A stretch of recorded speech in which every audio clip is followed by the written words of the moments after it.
फंसूनी अब नवाज में ले जाइए और मंदिर के घंटे में ले जाइए, मानी जाने का असली मुद्दे ना सुनो सुनो सुनो सुनो सुनो सुनो सुनो सुनो असली मुद्दों की बात करेंगे, नवाज की और घंटे की बात नहीं करने के। असली मुद्दे है इस देश की शिक्षा का असली मुद्दा। अरे रुक जा रुक जा रुक जा ना, हाँ हम तो देशद्रोही, हम तो देशद्रोही, हम तो पाकिस्तानी बना दो, खालिस्तानी बना दो, देश लिकाड़ा लगा दो हमारे पीछे, तो क्या बात कर रहे हैं? सरकार का विरोध, देश का विरोध। ये कौन सी भाषा है सरकार का विरोध? अरे रुक जाए, आपके अंदर सुनने की क्षमता नहीं। अब मैं इनकी बुराई कर रहा तो आप सुन नहीं रहे। मुझे तो ऐसा लगा भारतीय जनता पार्टी वाले तुम्हें भी पैसे देकर ये माइक मेरे सामने अडवा रहे। अरे इनकी बुराई तो सुनो। युवा आज परेशान है, देश में पेपर लीक हो रहे, इस देश में गरीब के बच्चों से तुमने किताब छीन ली। अब मुझे कांग्रेसी बना दो, मुझे सपाई बना दो, मुझे जो है मायावती का आदमी बना दो, फिर मुझे जो है आरएसएस का आदमी बना दियो, फिर मुझे भाजपा का आदमी बना दियो। क्यों बीजेपी के साथ क्यों? राष्ट्र को बचा रहे हैं, देखिए। हाँ राष्ट्र को बचा रहे, बतेरा राष्ट्र बचा दिया, हाँ सब कुछ बचा लिया। देखा नहीं क्या दुर्दिशा हो रही है। अरे तुमने भी देश का बेड़ा गर्क करने में कसर नहीं छोड़ी। तुम जो है सरकार के क्या बंदे, बोलो ना। अरे आप बोलो ना, सरकार के तोता बन रहे, सरकार के तोता जुकर सरकार के है न। तुम असली मुद्दों की बात करते। अगर विश्व की number 1 party Bharatiya Janata party एक अच्छे कैंडिडेट का चुनाव नहीं कर सकती शिक्षा क्षेत्र में, मैंने कह रहा तुम इस इंसान को विधायकी का चुनाव लड़वा देते, तुम इसे संसदीय का चुनाव लड़वा देते। मैं कह रहा तुम इसे मुख्यमंत्री बना दो, इसे कुछ भी बना दो। अरे शिक्षकों का प्रतिनिधि बनवा के आप इसे एक बार आपने विधान परिषद में भिजवा दिया और दूसरी बार आप इसे विधान परिषद में भिजवाने की तैयारी कर रहे। ये नहीं चलने का। नहीं मैं बीजेपी से टिकट क्यों लूं? मैं तो नहीं, मैं बीजेपी से टिकट क्यों लूं? मैं बीजेपी से टिकट क्यों लूं? अरे मुझे तो शिक्षक टिकट दे रहे, मुझे तो इस बार आने वाले टाइम में समर्थन चाहिए। नहीं मैं बीजेपी से समर्थन क्यों लूं? मुझे तो शिक्षक क्यों हो रही है? नहीं हाँ दिक्कत मुझे नहीं हो रही। दिक्कत 9 के 9 जिलों में शिक्षा क्षेत्र में काम करने वाले हर एक इंसान को हो रही है। एक बात देखे तो विरोध करनी रहे। मैं शिक्षक नहीं, मैं विरोध नहीं कर रहा और मेरे पीछे नहीं तो मैं शिक्षक नहीं हूँ, मैं विरोध नहीं कर रहा और मैं एक शिक्षक तो रही हूँ। अरे मेरे पीछे तो आज जो है लाखों की संख्या में शिक्षक है। तो अगर कुलदीप मलिक बोल रहा तो अब अकेला कुलदीप मलिक नहीं, पिछले 5.5 साल में जिस तरीके से मैंने खुद मेहनत करी और मेरी टीम के जो भी सदस्य है मेरठ सहारनपुर मंडल में, उन्होंने जितनी मेहनत करी, अब अकेला कुलदीप मलिक नहीं है। हर विद्यालय में हमने कुलदीप मलिक बना दिए, हर ब्लॉक में हमने कुलदीप मलिक बना दिए, हमने हर जिले में पता नहीं कितने कितने कुलदीप मलिक बना दिए। हम बोल रहे थे, हमने बोले संकट में विपक्ष को राजनीति की पहली तो बात यहाँ सत्ता पक्ष और विपक्ष की कोई बात नहीं हो रही। यहाँ केवल और केवल हम शिक्षक चुनाव पर बात कर रहे हैं और शिक्षक चुनाव जरूरी है। देश पे संकट है। एक बात बताओ, देश पे संकट है ना? संकट पे ये इतने नेता नहीं है, उनसे बात करो, पक्ष वालों से बात करो, विपक्ष वालों से बात करो, इनसे बात करो। हम तो शिक्षा क्षेत्र की बात कर रहे हैं और शिक्षा क्षेत्र एक ऐसा क्षेत्र है, जरा ध्यान से सुने, और हिंदुस्तान के 150 करोड़ लोग, अगर इस देश में शिक्षा क्षेत्र बचा तो ये देश बचेगा। अगर इस देश में शिक्षा क्षेत्र ना बचा और शिक्षा के अंदर अगर इस तरीके से विश्व की नंबर 1 पार्टी कह रहे तो भारतीय जनता पार्टी, क्या शीश नेतृत्व पहले धर्म बचेगा?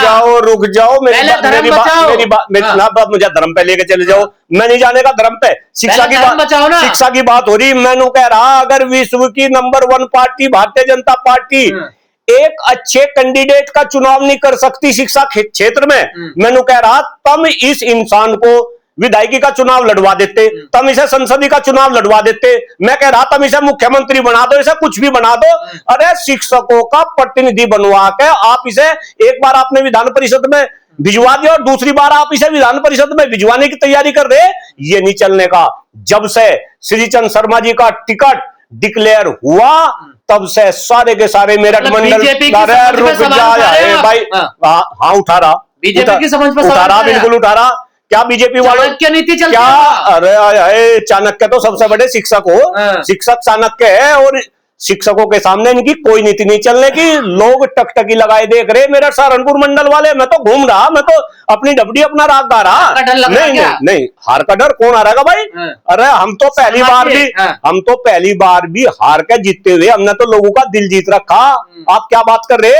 आप क्या बात कर रहे हो? और जिस तरीके से हम आवाज उठा रहे और शिक्षकों की आवाज उठा रहे, प्रबंधकों की आवाज उठा रहे, सरकारी शिक्षक की, प्राइवेट शिक्षक की, अरे हम तो हार के भी जीत रहे, क्या बात कर दी आपने? यहाँ हिंदू धर्म खतरे में है। सुना मेरी बात सुनो, डंके की चोट पर इस बात को डॉक्टर कुलदीप मलिक कह रहा, जितने काम हारने के बावजूद डॉक्टर कुलदीप मलिक ने अपने क्षेत्र में मेरठ सहारनपुर मंडल में कर लिए होंगे, हारने के बावजूद इतने काम तो जिसे जितवा था ना लोगों ने, श्रीचंद शर्मा जी की बात कर रहा, उन्होंने जीतने के बाद भी नहीं करे होंगे। और चुनाव हारने के बाद हम जितने प्रत्याशी लास्ट टाइम चुनाव लड़े थे, सारे के सारे घर में बैठ गए थे। मैं तो पिछले 5.5 साल से हर दिन चुनाव लड़ रहा, हर दिन मैं जीत रहा। मैं तो लोगों का इतना प्यार मुझे मिल रहा, इतना सहयोग मुझे मिल रहा। और एक साधारण आदमी, आप अगर मेरी बैकग्राउंड देखें, आदमी आप कांग्रेस नहीं, मैं तो कांग्रेस, अब मुझे कांग्रेसी बना दो, मुझे सपाई बना दो, मुझे जो है मायावती का आदमी बना दो, फिर मुझे जो है आरएसएस का आदमी बना दियो, फिर मुझे भाजपा का आदमी बना दियो। मैं तो सबका हूँ, ध्यान से सुनो जरा। मैं तो सबका हूँ। क्या बात कर रहे हैं आप? क्या बात कर रहे हैं? मुझे ना कोई कांग्रेस खाने को दे रही, ना मुझे भाजपा खाने को दे रही, ना सपा खाने को दे रही, और ना बसपा खाने को दे रही। मैं तो राष्ट्रवादी आदमी, राष्ट्र की बात कर रहा, अपनी डबडी अपना राग बजा रहा। तो फिर बीजेपी के साथ आइए ना। फिर क्यों बीजेपी के साथ क्यों होंगे? राष्ट्र को बचा रहे हैं, देखिए। हाँ, राष्ट्र को बचा रहे, बतेरा राष्ट्र बचा लिया। हाँ, सब कुछ बचा लिया। देखा नहीं क्या दुर्दिशा हो रही है? अरे ये तो शिक्षा क्षेत्र की हम बात कर रहे, ये तो शिक्षा क्षेत्र को नहीं बचा सके। शिक्षा क्षेत्र का इन्होंने बेड़ा गर्क कर दिया। अभी घटना बता रहा आपको, लेटेस्ट घटना बुलंदशहर बराबर में। पता कुछ आपसे पूछ रहा नहीं, आप बताओ ना, आपको भी तो पता होना चाहिए। बुलंदशहर में कल एक शिक्षक ने, बराल गांव है बुलंदशहर के अंदर, प्रेम सिंह इंटर कॉलेज है, वहां के एक शिक्षक ने आत्महत्या करी, रेल के आगे कटकर मर गया। बराल गांव, आत्महत्या करी। और आत्महत्या क्यों करी? ये सारे के सारे सरकारी शिक्षक अब जनगणना में लगा रखे।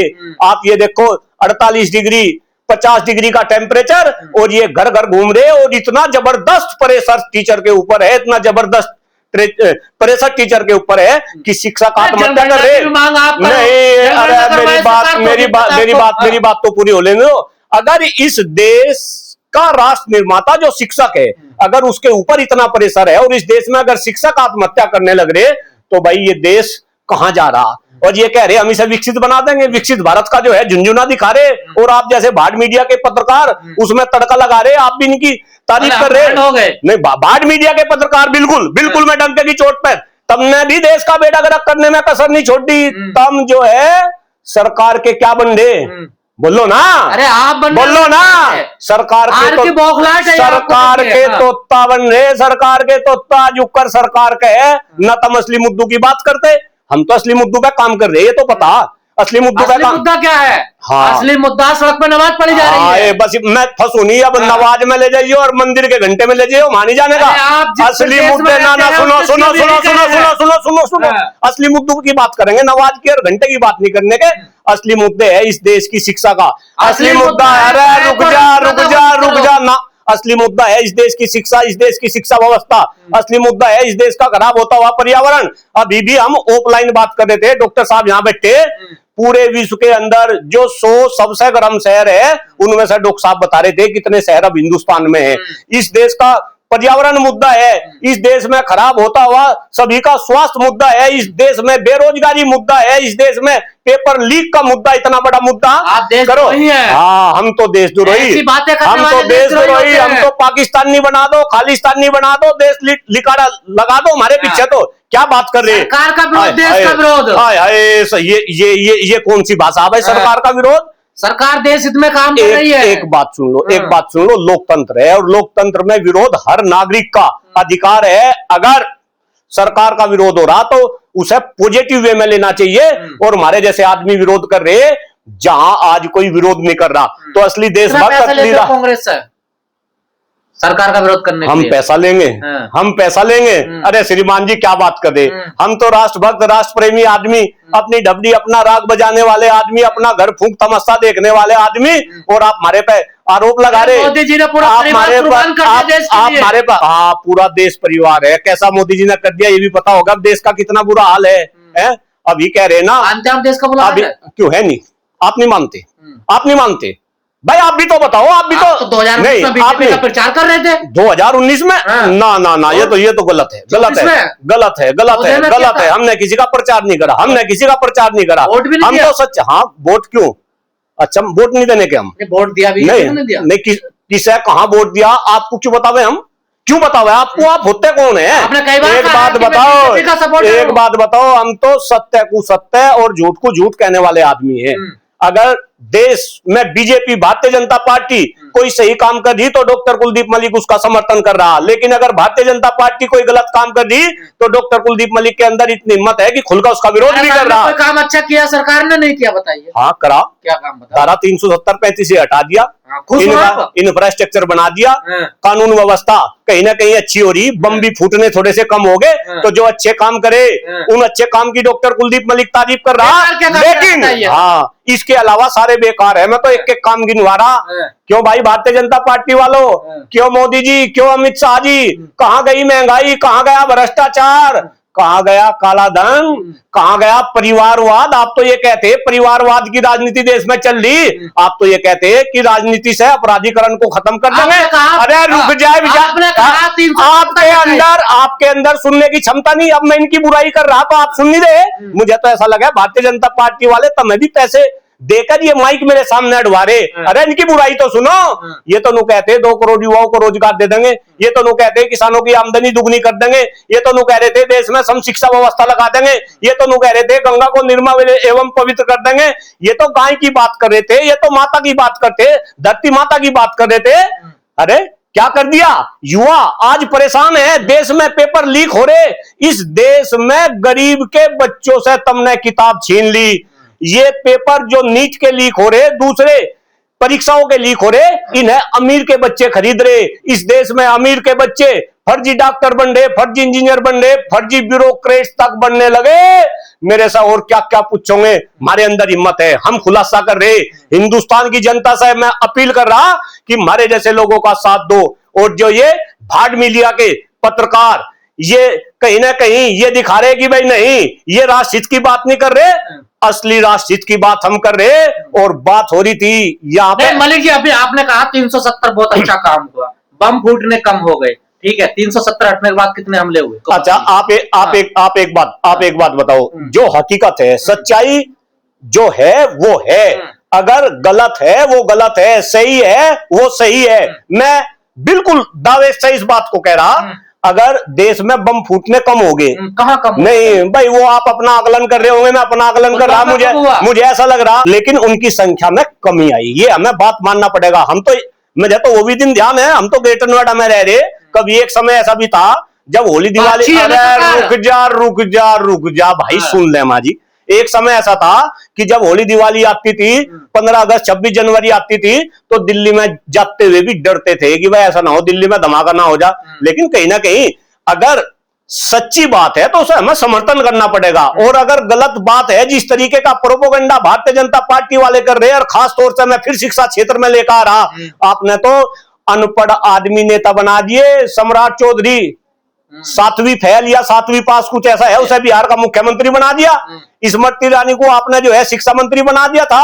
एक धर्मेंद्र प्रधान सारी शिक्षा का बेड़ा गर्क करने पर लग रहा, सारी शिक्षा का बेड़ा गर्क करने पर लग रहा, और तुम्हें नजर नहीं आ रहा है। आज बच्चे हिंदुस्तान में पढ़ना पसंद नहीं करते, शिक्षा व्यवस्था ऐसी चरमरा रही, ऐसी चरमरा रही, आप शिक्षा पे जो है बात नहीं करते। आप तो ये कह रहे थे कि जब भारतीय जनता पार्टी की सरकार आवेगी शिक्षा का बजट बढ़ा के जीडीपी का 8% करेंगे। आपने तो बजट और कम कर दिया। सरकारी विद्यालय आपने बंद करवा रहे, सरकारी विद्यालय। आपकी रिपोर्ट ये बता रही कि 1 लाख से ज्यादा विद्यालय ऐसे हैं जहां पे केवल और केवल एक ही शिक्षक है। आप इस तरीके की शिक्षा व्यवस्था देश में चला रहे, आप झूठा सपना दिखा रहे देश के लोगों को। आप कह रहे कि देश को विकसित बना देंगे, और डॉक्टर कुलदीप मलिक इस बात को डंके की चोट पे कह रहा कि विकसित भारत का रास्ता केवल और केवल शिक्षा के गलियारे से होकर गुजरेगा। आपको इस गलियारे को दुरुस्त करना पड़ेगा। लेकिन आपके चैनल के माध्यम से मैं पूछ रहा कि अगर श्रीचंद शर्मा जैसे इंसान को आप मेरठ सहारनपुर मंडल से टिकट देंगे और उसे जितवा के विधान परिषद में भेजेंगे, तो क्या ऐसे लोग देश को विकसित बना पाएंगे? शर्म आनी चाहिए आपके ऐसे डिसीजन पे। आज थू थू हो रही, खास तौर से मेरठ सहारनपुर मंडल में जितने भी भारतीय जनता पार्टी के समर्थक है वही थू थू कर रहे हैं आपके ऊपर। शर्म आनी चाहिए आपको। जी जी बिल्कुल आप सही कह रहे हैं। यूपी के अंदर अब एमएलसी शिक्षक और एमएलसी स्नातक के चुनाव आने वाले, ये तो सर्वविदित है। लेकिन जिस तरीके से भारतीय जनता पार्टी ने अभी हाल ही में अपने प्रत्याशियों को घोषित करा, और खास तौर से चूंकि 5 प्रत्याशी घोषित करे जिनमें 2 स्नातक के और 3 शिक्षक के प्रत्याशी है, तो अलग अलग जगह की बात ना करके भाई मैं तो केवल और केवल अपने क्षेत्र की बात कर रहा, मैं मेरठ सहारनपुर मंडल की बात कर रहा। और मेरठ सहारनपुर मंडल में जो वर्तमान में एमएलसी है आदरणीय श्रीचंद शर्मा जी, उनको दोबारा टिकट दिया, ये तो अपने आप में बहुत ही सोचनीय और बहुत ही जबरदस्त जो है डिसीजन शीर्ष नेतृत्व का रहा। लेकिन जिस तरीके की बात चल रही थी 9 जिलों में, और खास तौर से जिस तरीके से श्रीचंद शर्मा जी एक बीजेपी किसी को टिकट दे, आपको क्या दिक्कत है? नहीं भाई मैंने कह रहा बीजेपी किसी को टिकट दे, वो बीजेपी का अधिकार है, लेकिन शिक्षक एमएलसी का टिकट एक गैर शिक्षक इंसान को देना जिसको शिक्षा क्षेत्र की जानकारी ना हो, जो कभी शिक्षक ना रहा हो, जिसका पढ़ाई से कोई संबंध ना रहा हो, उसे टिकट दे दे और उसे शिक्षकों का प्रतिनिधित्व बनवा के आप विधान परिषद में भेज दे, तो ये तो अपने आप में सोचना पड़ेगा। पहले नहीं गए थे? हाँ ये भी बात एक सोचनी है। देखिए जो पहले का चुनाव था और अब का चुनाव है, इसमें धरती आसमान का फर्क है। पहले का चुनाव ओम प्रकाश शर्मा जी को हराने के लिए लड़ा गया, और पहली बार पहले चुनाव में पार्टी समर्थित कैंडिडेट उतरे, और उस चुनाव में एक हवा भारतीय जनता पार्टी वालों ने ऐसी बना दी, चूंकि हवा बनाने में तो ये माहिर है, एक ऐसी हवा बना दी कि भाई ओम प्रकाश शर्मा जी को अगर कोई हरा सके तो वो भारतीय जनता पार्टी वाले हरा सके। अब लोगों ने ये भी नहीं देखा उस चुनाव में कि जो भारतीय जनता पार्टी के कैंडिडेट थे आदरणीय श्रीचंद शर्मा जी, वे कौन है, वे क्या शिक्षक है या नहीं है, क्या पठन पाठन से उनका कोई संबंध है या नहीं है, वे शिक्षा व्यवस्था की कितनी जानकारी रखते हैं या नहीं रखते, वह लोगों ने कुछ नहीं देखा। और उन्होंने जो है श्रीचंद शर्मा जी को जिता के विधान परिषद भेज दिया। लेकिन अब लगभग 5.5 साल हो गए। 5.5 साल में श्रीचंद शर्मा जी ने अगर शिक्षा हित में कोई काम करा हो, मैं तो करेंगे बात, धीरे धीरे चुनाव आऊंगे, घोषणा पत्र लेकर आऊंगा। 12 बिंदु का घोषणा पत्र था, केवल एक वादा उनमें से पूरा हुआ। अगर श्रीचंद शर्मा जी ने शिक्षा क्षेत्र में काम करने वाले किसी भी इंसान की आवाज उठाई हो काम करने की तो बात अलग। हाँ श्रीचंद शर्मा जी ने अपना तो बहुत भला कर लिया, और वो क्या भला कर लिया उस पर भी धीरे धीरे सारी बात होगी। 9 के 9 जिलों में ये मांग उठ रही थी कि इस बार भारतीय जनता पार्टी श्रीचंद शर्मा जी को टिकट ना दे।